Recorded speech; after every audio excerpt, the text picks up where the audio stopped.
The karate class had started like any other. The sound of bare feet hitting the wooden floor echoed off the walls as students of varying ages lined up in white GIS, cinching their belts and stretching their limbs. It was a typical Wednesday evening, and Sensei Takeda was running through the warm-up routine. Among the students, mostly teenagers and a few adults, one stood out, not because of anything he said or did, but because of the reactions he drew from the others. He was an elderly black man, tall but slightly hunched, with a calm demeanor and eyes that had clearly seen decades of life. His steps were slow, deliberate. His white GI was a little faded, and unlike everyone else's, he didn't wear a belt at all. Some of the younger students snickered when he entered. A few whispered to each other, nudging arms and cracking jokes beneath their breath. Did someone's grandpa wander into the wrong class? One teen muttered. Another mimicked the man's stiff walk behind his back, much to the amusement of others. He ignored it all, moving silently to the back of the line, standing quietly with his hands behind his back. Sensei Takeda acknowledged him only with a nod and instructed everyone to begin with basic drills. Straight punches. Go. The students moved into action, and so did the old man, slowly at first. His movements appeared cautious, almost as if he were unfamiliar with the routine. A few students grinned, confident in their belief that the man was a beginner, perhaps trying karate as a late-life hobby. One of the boys, Derek, a brown belt and known for his cockiness, took the opportunity to show off during the drills, throwing exaggeratedly fast punches and loud kiais, looking at the old man now and then with mock sympathy. After the warm-ups, the class divided into pairs for sparring. When no one volunteered to pair with the newcomer, Sensei Takeda paired Derek with him. Derek raised an eyebrow and shrugged, the smirk on his face barely concealed. "You sure about this, Sensei?" he said loudly, making sure the class heard. "I don't wanna hurt him." A few laughed, but Takeda only said, "Respect your opponent." "Always." The two bowed, and Derek adopted an aggressive stance. The old man mirrored him, though more reserved, almost passive. When Sensei said, "Begin," Derek lunged forward with a quick front kick. The old man stepped aside with remarkable ease, barely shifting his feet. Derek tried again, this time with a spinning back fist, clearly trying to impress his classmates. The old man ducked calmly, pivoted, and gently tapped Derek's side with the flat of his palm, which technically would have been a point in a real match. The contact was so light, so controlled, that it seemed almost accidental. Derek looked stunned for a moment, then brushed it off. "Lucky move," he muttered. The next minute, Derek came in full force, throwing a combination of punches and kicks that would overwhelm most. But to everyone's surprise, the old man flowed like water. His body, though aged, moved with grace and precision. He blocked a punch, twisted, and with minimal effort swept Derek's leg from under him. The boy hit the floor with a loud thud. Gasps rang out across the dojo. Silence followed. Derek got up slowly, rubbing his back and staring at the man like he was seeing him for the first time. The old man simply bowed. It was in that moment that Sensei Takeda stepped forward. "Everyone, stop. Gather around." The students obeyed, curiosity now overriding whatever judgments they'd made earlier. Sensei Takeda looked at the old man, a glint of respect in his eyes. "Would you do us the honor?" he asked. The old man hesitated, then nodded. He stepped forward to the center of the dojo. What followed was a breathtaking demonstration of kata, the choreographed patterns of movements in karate. But this wasn't just any kata. His every move was fluid and explosive. Each strike, block, and step radiated with an energy that was nearly unbelievable for a man his age. The focus, the breathing, the speed, it all told a story far deeper than mere practice. His technique was perfect, his posture, impeccable, and his aura, commanding. The students watched in awe, many with jaws hanging open. This was no beginner. This wasn't someone stumbling into karate in his retirement years. This was a master. And they had mocked him. When he finished, the room remained quiet. Even Derek was silent, visibly humbled. Sensei Takeda broke the silence. "This is Master Calvin Brooks. United States Army veteran. Vietnam. Multiple commendations. Former national karate champion. 8th degree black belt." Shock rippled through the group. Even those who didn't fully understand karate rankings knew that an 8th degree black belt was extraordinary, especially for someone they had just assumed was a frail old man. Derek looked down, clearly ashamed. A few others exchanged embarrassed glances. Master Brooks simply smiled, his eyes soft. "I didn't come here to impress anyone," he said. "I came here because I believe every day is a chance to grow. No matter how old you are." His voice was calm, deep, and resonant, like someone who'd spoken to soldiers in trenches, to students in gyms, and maybe even to himself on long, difficult nights. "I started training in karate when I was 20, after the war," he continued. "Back then, I was full of rage. I didn't know how to channel it. I was dangerous, to others, and to myself. Karate saved my life, not because it taught me how to fight, but because it taught me how not to." Some of the students nodded slowly, their respect growing with every word. "You all thought I was weak," he said, not with anger but clarity. "That's okay. Because the world will do the same to you one day. They'll look at your face, your skin, your age, your gender, something, and decide what you can or can't do. Your job isn't to convince them. Your job is to know yourself so well that their judgment becomes irrelevant." His words lingered in the air like the final note of a song. Sensei Takeda bowed deeply to him, and the rest of the class followed. Derek stepped forward, eyes downcast, and bowed as well.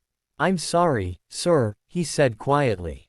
Master Brooks nodded. "Apology accepted. Now show me what you've got. But this time, respect the art. Respect yourself. Respect others." The class resumed, but something had changed. The atmosphere was different, warmer, more focused. The students pushed themselves harder, not out of competition, but inspiration. Master Brooks didn't correct anyone, didn't critique technique. He simply trained, moving with the quiet strength of someone who knew exactly who he was. After class, several students approached him with questions. One asked about Vietnam. Another asked what his toughest fight had been. A girl asked if he would teach her a move he had done during the kata.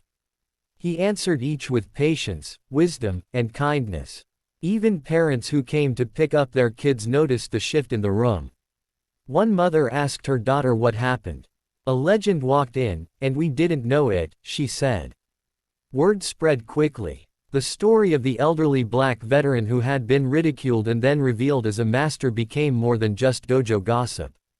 It became a lesson told again and again, not just about martial arts, but about assumptions, dignity, and quiet power. Over the next few weeks, attendance in the class doubled. Students paid closer attention. They trained harder. Some even asked to learn about philosophy and history, not just punches and kicks. Master Brooks never sought attention, but he had become the heart of the class. He would arrive early, sweep the floor sometimes, and stay late helping anyone who asked. He never boasted, never wore his accomplishments like medals. But when he moved with the authority of someone who'd earned his scars. When he spoke, people listened, not because he demanded respect, but because he embodied it. The dojo wasn't just a place to learn how to fight anymore. It had become something more. A space of growth. A space of humility. A space where an old warrior reminded the young that real strength often comes with silence, with control, and with history etched into every step you take. Derek couldn't sleep that night. The dojo mats still echoed in his mind, not from the thud of his own body hitting the floor, but from the truth that had unfolded in front of his eyes. He had made a fool of himself in front of everyone, but worse than that, he had disrespected a man who had more strength and grace in his smallest gesture than Derek had ever shown in his best moment. The next morning, he stood in front of the mirror, tightening his belt around his GI, staring at himself long and hard. The belt looked wrong now, like it had lost its meaning. All this time he had thought his brown belt made him somebody, like a warrior in training. But now it just looked like a piece of cloth holding together an ego too large for its own good. He wasn't afraid of Master Brooks, but he was humbled by him. That was a new feeling. Not fear. Respect. At the dojo that evening, Master Brooks was already there, cleaning the mirrors with a quiet intensity. Derek paused at the door and watched for a moment. It felt wrong, him watching a master clean windows while he just stood there. He stepped forward. "Can I help?" Master Brooks turned to him with a slow smile and handed him a spare towel without a word. Together they cleaned in silence, and somehow that silence said everything. It wasn't until they were nearly finished that Derek spoke again. "I thought I knew something," he said, quietly. "You do," Master Brooks replied. "But knowing something is only the beginning. What matters is what you do with it." That night, the energy in class was different. The usual playful competition had turned into quiet discipline. Students were sharper, more aware, more present. Even the ones who used to laugh and joke through drills now paid attention like their next breath depended on it. And Master Brooks trained with them, not above them, his movements as precise as they were humble. Over the next few weeks, he began staying after class with Derek. Sometimes they sparred, sometimes they just talked. Derek learned that Master Brooks had spent over 2 decades traveling after his military service, teaching, fighting in underground tournaments, meditating in temples, and studying not just martial arts but the human mind. "Karate is about mastering yourself," he said one evening as they sat on the edge of the dojo floor. "Most people spend their lives trying to master others. Trying to win, to dominate, to be the best. That's not real power. Real power is when you no longer need to prove anything." Derek soaked in the words like a dry sponge. Meanwhile, the dojo itself began to transform. Parents who had once dropped their kids off without much thought now stayed to watch the classes. Younger students listened more intently. Conversations in the locker room shifted from gossip to goals. And those who once mocked Master Brooks now asked to train with him directly. One Friday, Sensei Takeda invited him to lead the class. He stepped forward, bowed, and stood in silence for a moment before beginning. "Close your eyes," he said. "Breathe." The students obeyed. A room that had once buzzed with chaotic energy was now still. Your breath is your first teacher. It tells you when you're scared, when you're calm, when you're lying to yourself. They spent the next hour moving slower than usual, focusing not on speed or force but balance and intention. Every movement was a meditation. Every stance an act of honesty. When it was over, some of the students looked emotionally drained, others quietly inspired. The more time they spent with Master Brooks, the more the students began to learn that karate wasn't just what they did inside the dojo. It was how they walked down the street, how they responded to insults, how they treated people who had less power than them. It was in their posture, their patience, their presence. One day, a new student joined. A young white boy named Jason, around 12, small for his age and shy. He'd been bullied at school and was brought in by his mother in hopes of giving him confidence. On his first day, he stumbled during the warm-up, couldn't remember the punches in order, and nearly cried when paired for sparring. Some of the older boys started laughing, quietly but clearly. Before Sensei could intervene, Master Brooks walked over and gently placed his hand on Jason's shoulder. "Come here," he said. He brought him to the center of the mat. "Let me tell you a secret," he said, crouching to Jason's level. "Every black belt you've ever seen was once right where you are, nervous, unsure, full of questions. The only difference between you and them is they didn't quit." Jason blinked through misty eyes and nodded. "Now let's try that again," Master Brooks said, taking the boy gently through the steps, slower this time. With each repetition, Jason grew more confident. By the end of class, the other students were clapping, not to mock, but to celebrate. And for the first time in weeks, Jason smiled. It became a theme. Master Brooks didn't just teach karate. He taught growth, resilience, and character. Kids started opening up about their struggles. One girl confided that her father had been deported.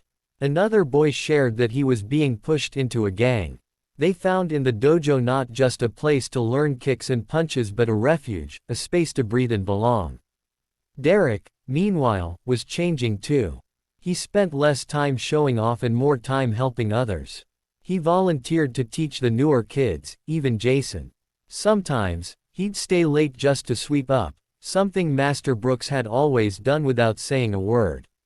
Respect was no longer something he demanded with a loud voice or quick fists, it was something he gave and earned in quiet ways. One evening, Master Brooks came in carrying a small wooden box. He placed it on the center mat and asked everyone to gather around. Inside the box were photos, black and white snapshots of him as a young man in uniform, old tournament certificates, pictures of him with his first karate teacher in Okinawa, and a weathered black belt so frayed it was nearly white. "This belt has been with me for almost 40 years, he said, lifting it gently. "But belts wear down. And when they do, it doesn't mean you forget what you've earned. It means the knowledge has become part of you." He handed the belt to Sensei Takeda. "I want this to stay in the dojo. As a reminder." No one spoke for a full minute. The moment felt sacred. Weeks turned into months, and Master Brooks continued to teach, not just techniques, but life. One day he didn't show up. Then 2 days. Then a week. Concerned, Sensei Takeda called him and learned that Master Brooks had been admitted to the hospital for complications related to his heart. The news hit the dojo like a cold wind. Students wrote letters, parents sent flowers, and Derek, now more a leader than a student, organized visits. When Master Brooks returned after a few weeks, slower and thinner, he was met with silence at first, then a spontaneous round of applause. He smiled, bowed, and said only, "Let's get back to work." The time was catching up. He began attending fewer classes, staying shorter hours. Still, he refused to stop altogether. "As long as I can breathe," he said, "I can teach." His final class was unannounced. He walked in on a rainy evening, dressed not in a GI, but in a simple black sweater. He gathered the students and said, "Today, you teach me." Each student, one by one, demonstrated what they had learned, not just in forms or kicks, but in discipline, control, and respect.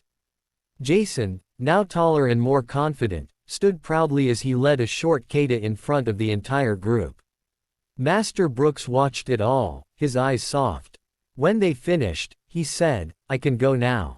No one fully understood at the time what he meant. But a week later, news came that Master Calvin Brooks had passed away in his sleep. The dojo mourned deeply, but not in despair. His teachings remained. His stories, his belt, his wisdom lived on in every student who had ever been shaped by him. A mural was painted on the wall, a portrait of him in his GI, bowing, with the words, "Real strength needs no witness. Real wisdom speaks softly." Every new student who entered the dojo would see that mural. And as they trained, sweat dripping onto the same mats he once walked, they would come to learn what those words truly meant. For Derek, Jason, and so many others, the legend of Master Brooks was not about kicks or belts or trophies. It was about humility, dignity, and becoming someone worth being, even when no one is looking.